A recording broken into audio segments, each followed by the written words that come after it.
दोस्तों हम बात कर रहे हैं भरत तख्तानी से। शादी के बाद ईशा देओल की बदल गई थी जिंदगी। एक्ट्रेस का छलका दर्द बोली नहीं पहनने देते थे शॉर्ट्स। आपको बता दें, हाल ही में ईशा देओल और भरत तख्तानी के अलगाव की खबर ने सभी को चौंका दिया था। शादी के 12 साल बाद ईशा और भरत ने अलग होने का फैसला लिया है। जब से कपल के अलग होने की बात सामने आई है, उनके पुराने इंटरव्यू भी चर्चा में आ गए हैं। दरअसल एक बार ईशा देओल ने अपनी मैरिड लाइफ को लेकर काफी कुछ खुलकर बात की थी। उन्होंने बताया था कि कैसे भरत तख्तानी से शादी के बाद उनकी पूरी जिंदगी पूरी तरह से बदल गई थी। साथ ही ईशा की किताब अम्मा मियाँ स्टोरीज एडवाइस एंड रेसिपीज के कुछ अंश भी सोशल मीडिया पर वायरल हो रहे हैं, जिसमें उन्होंने अपनी फैमिली को लेकर बात की थी। ईशा ने इस किताब में लिखा था, दूसरी बेटी के जन्म के बाद मैंने नोटिस किया कि भरत मुझसे चिड़चिड़े और क्रैकी हो गए थे। उन्हें लग रहा था कि मैं उन्हें बहुत कम अटेंशन दे रही हूँ। किसी भी पति के लिए ऐसा महसूस करना नॉर्मल है। मैं दूसरी बेटी मियारा में बिजी थी और इस बीच में किताब भी लिख रही थी। उस समय उन्हें नजरअंदाज महसूस होता था।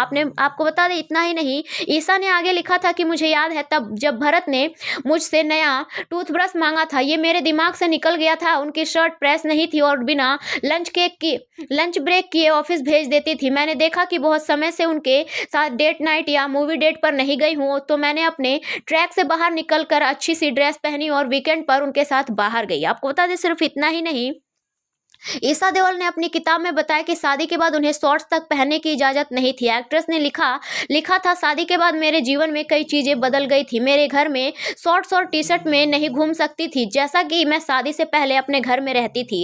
एक्ट्रेस ने किताब में ससुराल की तारीफ करते हुए लिखा था, मेरे ससुराल वाले मुझे तीसरे बेटे के तरह ट्रीट करते थे। मुझे कभी भी किचन में जाकर काम करने के लिए कोई फोर्स नहीं किया।